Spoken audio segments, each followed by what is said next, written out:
আজকে এই বিষয়ে ওয়াজ করি, যেহেতু ওনারা আমার কোনো বিষয় দেয় নাই ওয়াজের। আল্লাহ, বাইআত, কারো হাতে হাত রেখে ভবিষ্যৎ কোন কর্ম করার অটুট সিদ্ধান্তে উপনীত হওয়া এবং যার হাতে বাইআত গ্রহণ করেছি তার সাথে ওয়াদাবদ্ধ হওয়া। বাইআত মানে বুঝছেন?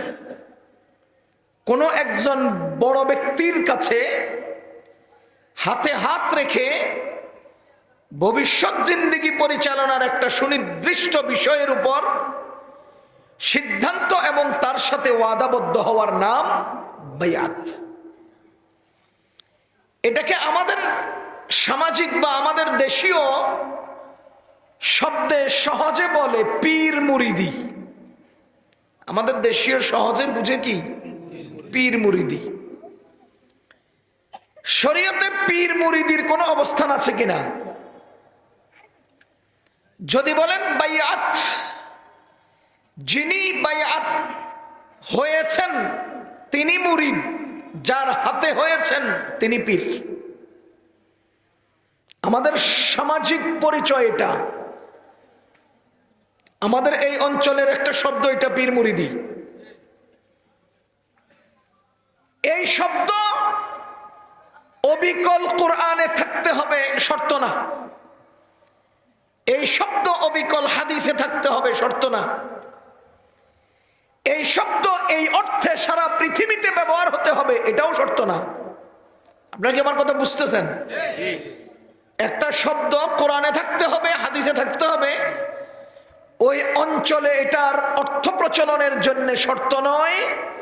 ওই অর্থ সারা পৃথিবীতে একই, ওই শব্দকে সারা পৃথিবীতে একই অর্থে ব্যবহার হচ্ছে এটাও শর্ত নয়।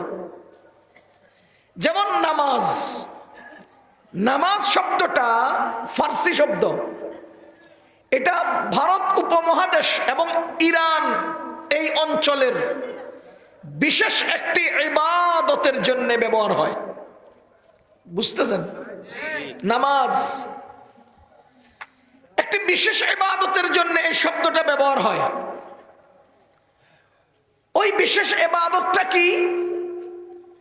যে ইবাদতে তাকবীরে তাহরিমা লাগে, কিবলামুখী হওয়া লাগে, কিরাত লাগে, রুকু লাগে, সিজদা লাগে, এই সমষ্টিগত বাহিরের 7 এবং ভিতরের 6 ফরজ বিশিষ্ট ইবাদতের নাম নামাজ। সৌদি আরবের পরিভাষায় নামাজ থাকতে হবে শর্ত নয়, কোরআনের স্পষ্টভাবে নামাজ থাকতে হবে শর্ত নয়, হাদিসে স্পষ্টভাবে লফজে নামাজ থাকতে হবে শর্ত নয়। কিন্তু এই শব্দ দ্বারা যে ইবাদত বুঝানো হচ্ছে সেই ইবাদতকে আরবিতে কি বলে, কোরআনে কি বলে, আমেরিকায় কি বলে, সেগুলো প্রত্যেকটা আঞ্চলিক ভাষা দিয়ে যদি একই ইবাদতকে বুঝায়, তাহলে কোরআনে যা সালাত আমাদের সেটাই নামাজ, হাদিসে যা সালাত আমাদের সেটাই নামাজ, কোনো অসুবিধা নাই। কথা বুঝতেছেন আপনারা? পক্ষান্তরে যদি কোনো আঞ্চলিক শব্দ দ্বারা শরীয়ত এবং শরীয়ত নয়, ইসলাম এবং ইসলাম নয়, এ জাতীয় দুই অর্থকে দালালত করে, দুই অর্থকে ব্যবহার করে বা দুই অর্থে ব্যবহৃত হয়, তখন সেই শব্দটাকে ইসলামিক দৃষ্টিকোণ থেকে ব্যবহার বৈধ নয়। আমি কি আপনাদেরকে বুঝাতে পারছি? আবার বলছি, যেমন ব্রহ্ম, বিঞ্ছু, বিঞ্ছু, বিঞ্ছু, কেউ কেউ বলে বিঞ্ছু মানে রব, আল্লাহ, কিন্তু হিন্দুদের পরিভাষায় এই শব্দটার অর্থ হলো হাত পাওয়ালা, 10 হাত 10 পাওয়ালা একটা বিশেষ মূর্তি। তাইলে এই শব্দটা দিয়ে রবকে, আল্লাহকেও বুঝায়, ঈশ্বরকেও বুঝায়, আবার এই শব্দ দিয়ে কয়েক হাত বিশিষ্ট একটা মূর্তিকেও বুঝায়। এবার আপনি বলেন এই শব্দটা আল্লাহর নাম হিসেবে ব্যবহার করা যাবে না। কেন যাবে না? এই জন্য যে এটা শুধু আল্লাহকে বুঝায় না, অন্য একটা মূর্তিকেও বুঝায়। পক্ষান্তরে খোদা, খোদা ফার্সি ভাষায় খোদা মানি আল্লাহ, খোদা মানি রব, খোদা মানি ভগবান বা ঈশ্বর, যা তারা কয়। এবার বলেন খোদা শব্দ দ্বারা আল্লাহ ছাড়া দুনিয়ার অন্য কোন অর্থে ব্যবহার হয় কিনা?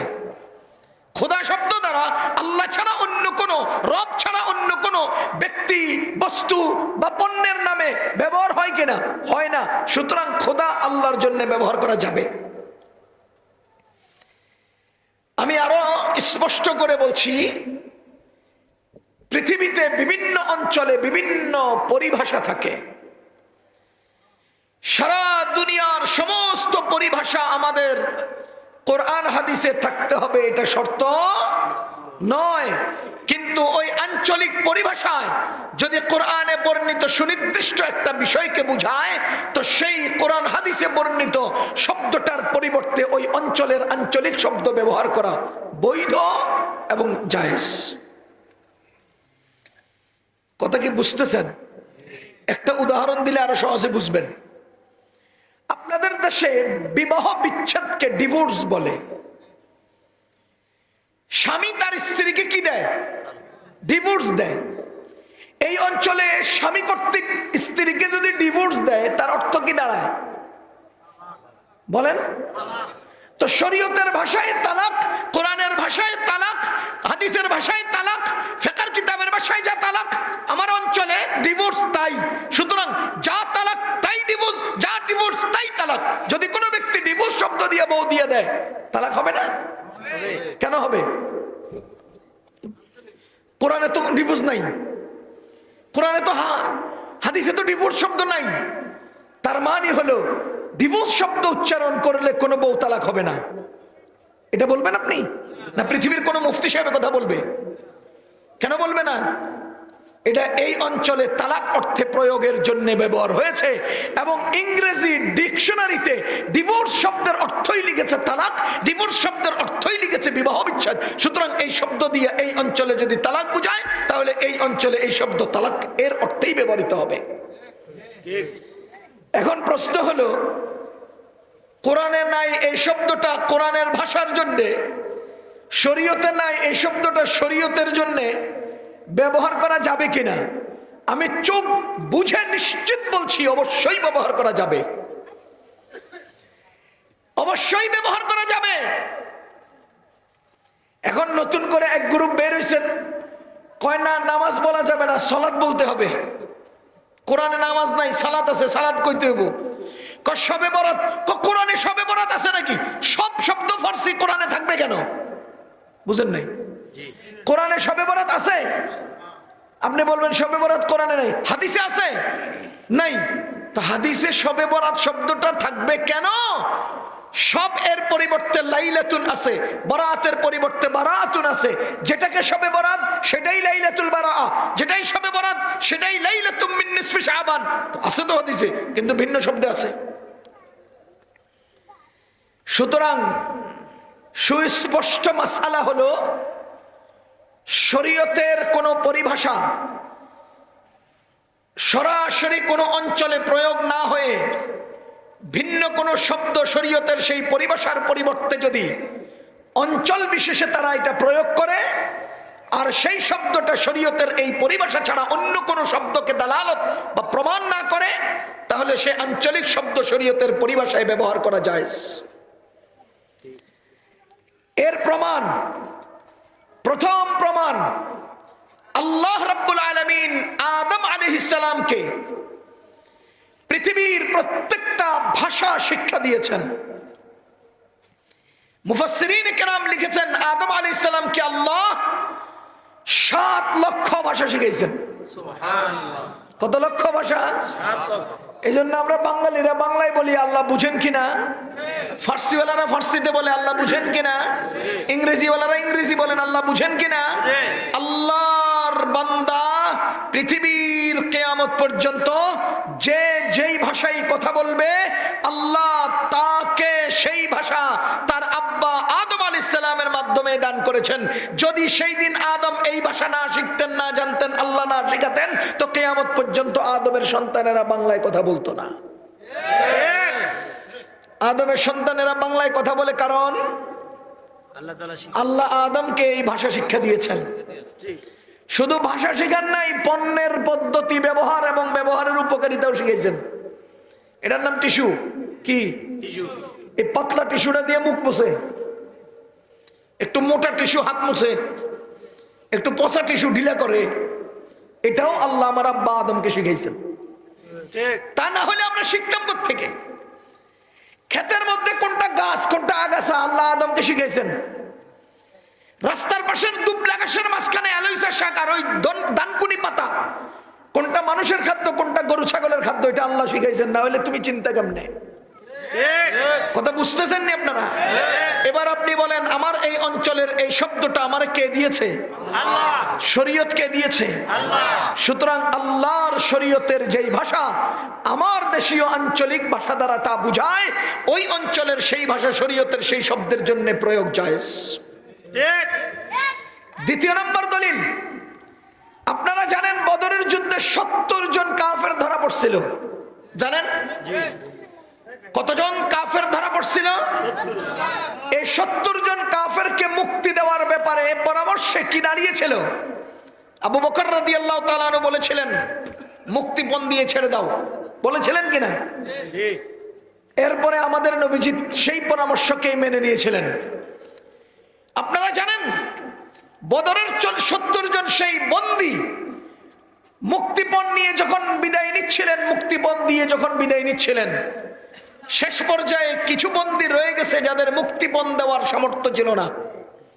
যাদের মুক্তিপণ দেওয়ার সামর্থ্য ছিল না, আমাদের নবীজি তাদের মুক্তিপণ হিসেবে কি নিয়েছেন জানেন? নবীজি তাদেরকে জিজ্ঞেস করেছেন, তোমরা আরবি ছাড়া অন্য ভাষা জানো নি? কইছি জানি। কোন দেশি ভাষা জানো? ওই অমুক দেশের ভাষা জানি। আমার 10 জন সাহাবীকে ওই ভাষা শিখিয়ে দিবা, এর বিনিময়ে তোমার মুক্তি দিয়ে দিব।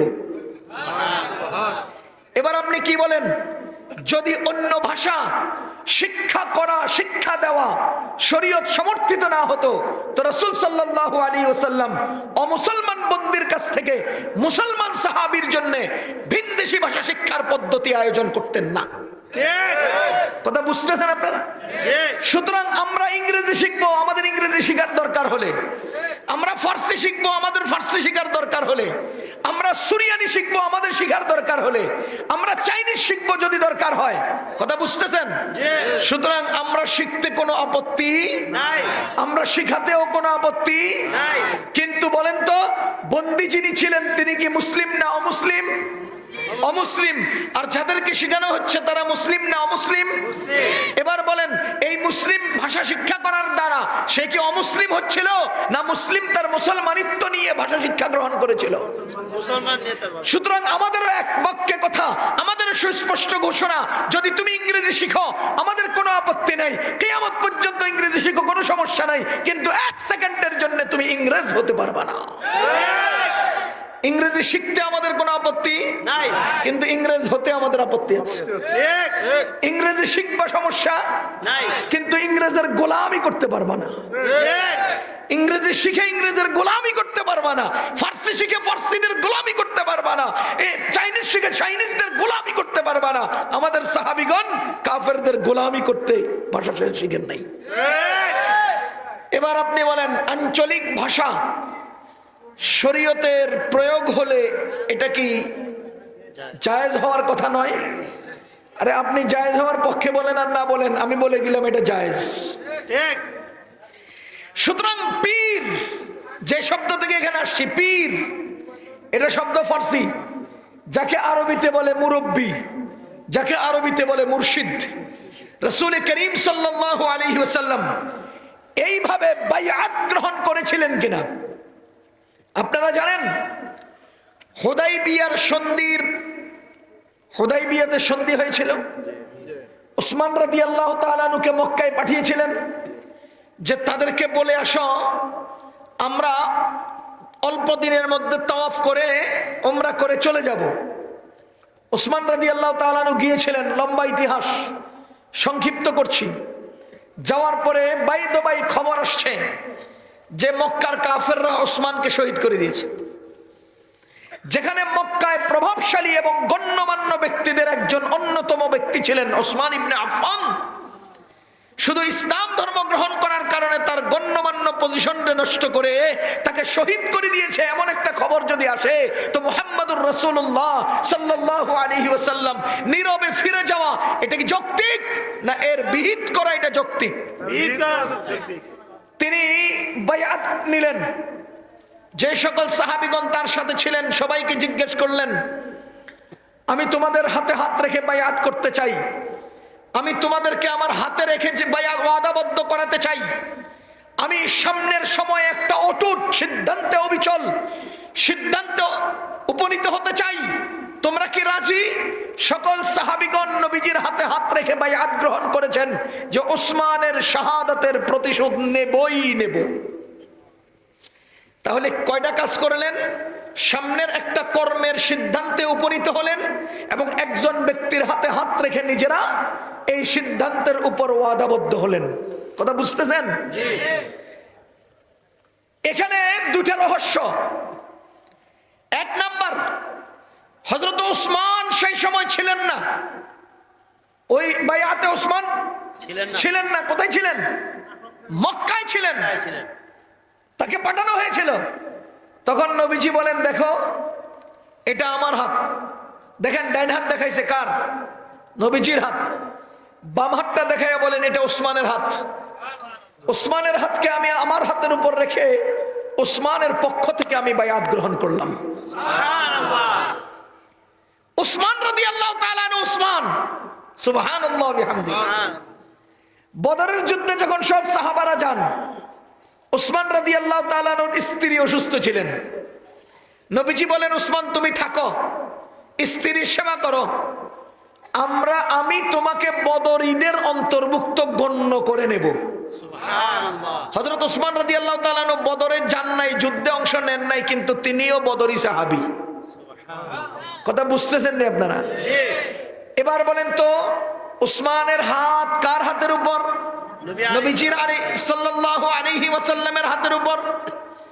আমার আল্লাহ রাব্বুল আলামিন এর আয়াত নাযিল করেন, ইন্নাল্লাযীনা ইউবাইউনাকা ইন্নামা ইউবাইউনাল্লাহ। যেই সকল ব্যক্তিরা হে রাসূল আপনার হাতের উপর হাত রেখে বায়াত গ্রহণ করেছে, শুনে রাখেন প্রকৃতপক্ষে তারা আল্লাহর হাতে হাত রেখে বায়াত নিয়েছে। তারা আসলে হাত রেখেছে কার হাতের উপর? নবীজির। আল্লাহ কি বলেন? না না, শুধু নবীজি নন, স্বয়ং আল্লাহর হাতের উপর হাত রেখে তারা বায়াত গ্রহণ করেছে। তাহলে বলেন তো, এই বায়াতের বাস্তবতা কোরআনে আছে না নাই? আমরা এতজন মানুষ একসাথে হাত রাখতে পারবো না, এজন্য একটা রুমালের মাধ্যমে হাতের সাথে সংযুক্ত করেছি। কথা বুঝতেছেন? আমরা ওয়াদা করেছি, আমরা সংকল্পবদ্ধ হয়েছি, আমরা ভবিষ্যৎ জিন্দেগিতে কি করব কি করব না, কোন বিষয়গুলোর উপরে আমরা আকীদা রাখবো, বিশ্বাস রাখবো, সংক্ষিপ্তভাবে এটার একটা নির্দিষ্ট বিষয়ের উপরে বায়াত গ্রহণ করেছি। কথা বুঝতেছেন? এই বায়াতের দ্বারা আমাদের কি লাভ কি ক্ষতি? মুসলমান, প্রথম কথা হলো পীর মুরিদি আমার লাগবে কিনা। পীর মুরিদি ছাড়া কি আমি দুনিয়াতে চলতে পারবো না? পীর মুরিদি ছাড়া কি আমি জান্নাতে যেতে পারবো না? বুঝেন নাই? এরকম বহু লোক আছে জিন্দেগিতে পীর মুরিদি করে নাই, পীরের কাছে বায়াত হয় নাই, হেবেটা মারা গেছে, এরা জান্নাতি বলবেন না? তার মানে জান্নাতে যেতে হলে পীর মুরিদি লাগবেই না, জান্নাতে যেতে হলে পীর মুরিদি লাগবে না। এটার একটা উদাহরণ নেন। আপনার এলাকায় একটা হিন্দু লোক মুসলিম পরিবেশে থাকতে থাকতে থাকতে থাকতে তার ভিতরে ইসলামের কিছু সত্যতা জায়গা নিয়েছে, ইসলামের কিছু সত্যতা দিলের মধ্যে জায়গা নিয়েছে, কিন্তু সে মুসলমান হয় নাই। ঘটনার চক্রে একদিন তিনি পানির মাঝখানে কোথাও সফরে গেছেন, হঠাৎ তুফানের কবলে পড়ে এক দূরবর্তী দ্বীপের মধ্যে যে আটকা পড়ে গেছেন ওই হিন্দু লোকটা। এখন সেখানে কোনো মানুষ নাই, খাবার নাই, শুধু এই লবণাক্ত পানি ছাড়া তার আর কোনো উপায় নেই। কিন্তু একটা মানুষ তো আর তৎক্ষণাৎ মরে যায় না, সময় তো নেই। তো সে ওখানে আটকা পড়ার পরে মনে মনে চিন্তা করতেছে, আরে আমি তো হিন্দু, মুসলমানদের সাথে থাইকা মুসলমানদের আল্লাহকে তো কিছু হলেও চিনছিলাম, কালিমা সম্পর্কে তো কিছু হলেও জানছিলাম, যা আমার হিন্দুত্ব ছাইরা দিয়ে মুসলমানিত্ব নিয়ে নিলাম। সে কালিমা পড়ল, লা ইলাহা ইল্লাল্লাহু মুহাম্মাদুর রাসূলুল্লাহ। সে কালিমা শাহাদাত পড়লো, আশহাদু আল্লা ইলাহা ইল্লাল্লাহু ওয়াহদাহু লা শারীকা লাহু ওয়া আশহাদু আন্না মুহাম্মাদান আবদুহু ওয়া রাসূলুহু। কিন্তু সে নামাজ ঠিকমতো জানে না, রোজাও পুরোপুরি জানে না, ইসলামের বিধিবিধানগুলো মুসলমানরা যা যা করে তার দিলের মধ্যে আছে। সে সুনিশ্চিতভাবে বলল যে মুসলমান হিসেবে মুসলমানরা যা বিশ্বাস করে, মুসলমান হিসেবে আজ থেকে আমিও তা বিশ্বাস করলাম। এবার সে 5 দিন 7 দিন 10 দিন 20 দিন না খাইয়া না দেয়া বহু সংগ্রাম করে সে মারা গেল। আপনি বলেন তাকে কি জাহান্নামী বলা যাবে না জান্নাতি? কি আশা করা যায়? দলিল কি বলে? এখন প্রশ্ন হলো, সে কোন পীরের মুরিদ হইয়া জান্নাতি? যদি বলেন আনুষ্ঠানিকভাবে পীর মুরিদের না হলে সে জান্নাতে যাবে না, তবে এই লোকটাকে আপনি কি বলবেন? কথা বুঝতেছেন নি? সুতরাং জান্নাতে যাওয়ার জন্য প্রয়োজন হলো ঈমান। জান্নাতে যাওয়ার জন্য কি প্রয়োজন? প্রশ্ন হলো, পীর মুরিদের দরকার আছে কিনা? থাকলে কিসের জন্য? মুসলমান বাইআতের এই সিস্টেমের দরকার আছে কেন? এজন্য যে আমি আমার সামনের জিন্দেগিতে কিছু কাজ করব, কিছু কাজ করব না, এই ব্যাপারে সংকল্পবদ্ধ হব। এবং যদি সুনির্দিষ্ট কোনো ব্যক্তির হাতে হাত রেখে আমি তার সাথে ওয়াদাবদ্ধ হতে পারি, তবে আমি জীবন চলার পথে ক্ষত বিক্ষত হতে লাগলে, জীবন চলার পথে উল্টা পথে পা বাড়াতে লাগলে সাথে সাথে আমার মেধায় আঘাত করবে, আমার কলবের মধ্যে চোট লাগবে। আরে না, আমি না একজন লোকের সাথে ওয়াদা করেছিলাম এটা করব না, আমি না একজন লোকের সাথে ওয়াদাবদ্ধ হয়েছিলাম ওটা ছাড়বো না। তখন সেই ব্যক্তি ওই ওয়াদার কথা মনে করে তার সব কাজ করে এবং যা না করার তা করে না। কথা বুঝতেছেন নি? তাইলে ওয়াদাবদ্ধ হলে কর্ম করার ক্ষেত্রে স্পৃহা তৈরি হয় এবং অন্যায় কাজ থেকে বিরত থাকা সহজ হয়, কারণ আমি ওয়াদা করেছি। মুসলমান আল্লাহর বান্দাগণ, পীর মুরিদের এই সিস্টেম মূলত বাইআতের মাধ্যমে এসেছে। আরে আমরা তো তার কাছে বাইআত নিয়েছি, তিনি আমাদেরকে বাইআত গ্রহণ করিয়েছেন। আল্লাহু আকবার কবীরা। এই বাইআতের লাভ কি? পীর মুরিদের লাভ কি? আমি আগেই বলেছি, জান্নাতে যাওয়ার জন্য পীর মুরিদের দরকার নাই। কিন্তু মুসলমান, আমাদের সাথে শয়তান আছে না নাই? শয়তান আমাদেরকে অনেক সময় ভালো আকৃতিতে মন্দ কাজ পেশ করবে, অনেক সুন্দর আকৃতিতে মন্দ কাজ আমার সামনে পেশ করবে। তখন আমি কোনটা শয়তানের ধোঁকা, কোনটা আমার জন্য কল্যাণকর আর কোনটা ক্ষতিকর, আমার এই ছোট্ট চোখ দিয়ে বুঝবো না, আমার এই হালকা মেধা দিয়া বুঝবো না। ওই সময় যদি আমার একজন পীর আমার সাথে থাকেন, একজন মুর্শিদ আমার সাথে থাকেন, আর ওই মুর্শিদ যদি আমাকে বলে আকৃতিতে সুন্দর হলেও এটা ইবাদত না, তখন আমি ওই গুনাহ থেকে বেঁচে থাকতে পারবো। এবার আমি আপনাকে সহজ করে বলি, 1 নাম্বার, আমি যদি কারো হাতে হায়াত রেখে বাইআত গ্রহণ করি, তার কাছে আমি ওয়াদাবদ্ধ হই, আমি ওই কাজ ছাড়বো না, ওই কাজ করব না, তাহলে আমার জিন্দগিতে কাজগুলো করার ছাড়া সহজ হয়। 2 নাম্বার হলো, শয়তানের ধোঁকা থেকে বেঁচে সুন্দর আমল করে জান্নাতে ভালো পজিশন অর্জন করা সহজ হয়। কথা বুঝতেছেন না আপনারা? যদিও জান্নাতে যেতে পীরের দরকার নাই, কিন্তু জান্নাতে ভালো মর্যাদা অর্জনের জন্য শয়তানের ধোঁকা থেকে বেঁচে আমলকে সুন্দর আর শুদ্ধ করে গুনাহ থেকে বাঁচার প্রয়োজনে একজন মুর্শিদের দরকার আছে।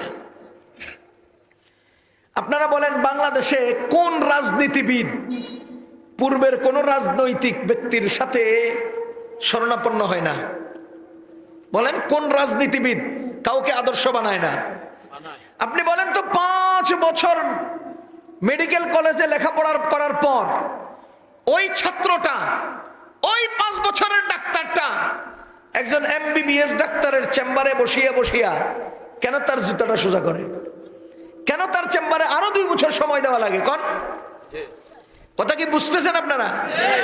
5 বছর মেডিকেল কলেজে পড়লেই সে সরাসরি ডাক্তার হয়ে যায় না।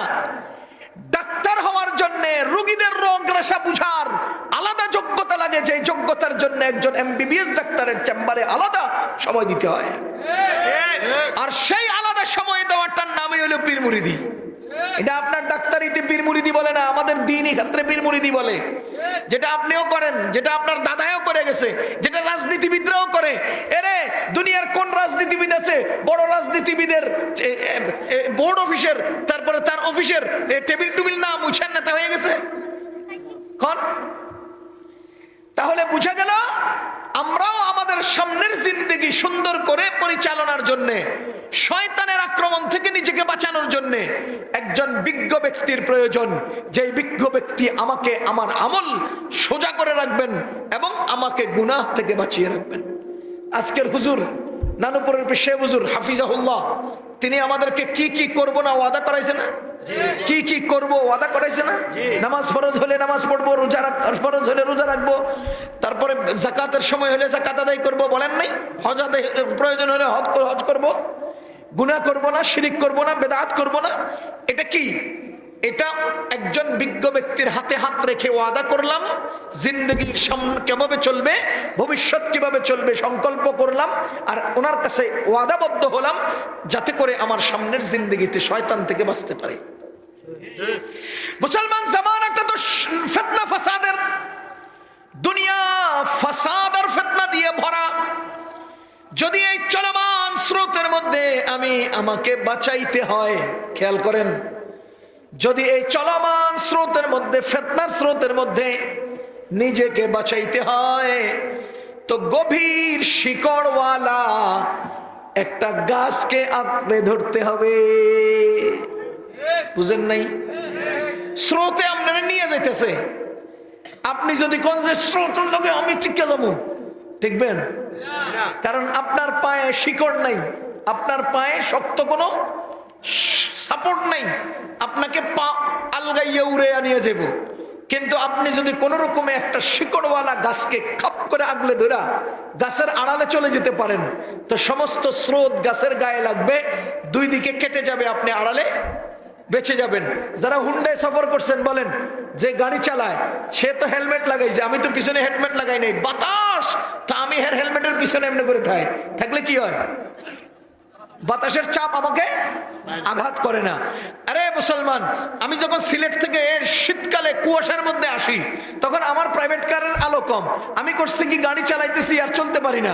হঠাৎ করে একটা হানিফ অথবা অন্য বড় বাস আসছে, হেগো বডি বড়, চোখ ওঠে, চলে জোরে, হেরাউন হাফা করে চলে, আমি এর পিছে পিছে চলি, ও এতক্ষণ চলতে পারি না, অন্ধে জোরেই চলি। তো সামনে একজন থাকলে পিছনের দুর্বলটা সবল হয়ে যায়। এজন্যই আমরা একজন পীর সাহেবের দরকার, এজন্যই আমাদের একজন মুর্শিদের দরকার। কারণ আমি তো ভাই নিজের চোখ দিয়ে চলতে পারি না, ওনার চোখ দিয়ে যদি চলতে পারি, তো সামনের যত শয়তান আসবে, সামনে যত ময়লা আসবে, সামনে যত টার্নিং আসবে, সামনে যত ব্রেকের দরকার হবে, তিনি ব্রেক দিবেন, আমিও ব্রেক দেবো, তিনি ছুটবেন, আমিও ছুটবো। এজন্য সামনে একজন মুরব্বীর দরকার আছে না নাই? কথা কি বুঝতেছেন আপনারা? এজন্যই আমাদের পীর মুরিদির দরকার আছে। আমি ফিতনা থেকে বাঁচতে চাই, আমি শয়তানের আঘাত থেকে বাঁচতে চাই, আমি সুন্দর আকৃতির গুনাহ থেকে বাঁচতে চাই। এখন প্রশ্ন হলো, পীর মুরিদি কেমন হবে, পীর সাহেব কেমন হবে? আমি তো মুরিদ মানুষ, যোগ্যতা নাই দেখেই তো মুরিদ পীরের কাছে গেছি, বুঝেন নাই? কোন যোগ্যতাওয়ালা মানুষ পীর হতে পারে?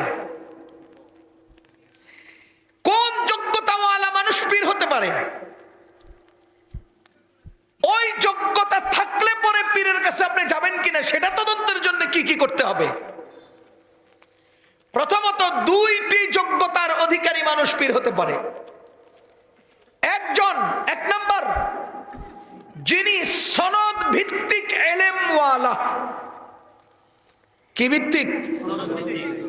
আবার বলেন তো, কি ভিত্তিক? সনদ ভিত্তিক ইলমওয়ালা পীর হতে পারে। বুঝছেন নি আপনারা? ইউটিউবের বক্তব্য শুনিয়ে কেউ পীর হতে পারে না, বাজারের 2 টাকা দামের বই পড়িয়ে কেউ পীর হতে পারে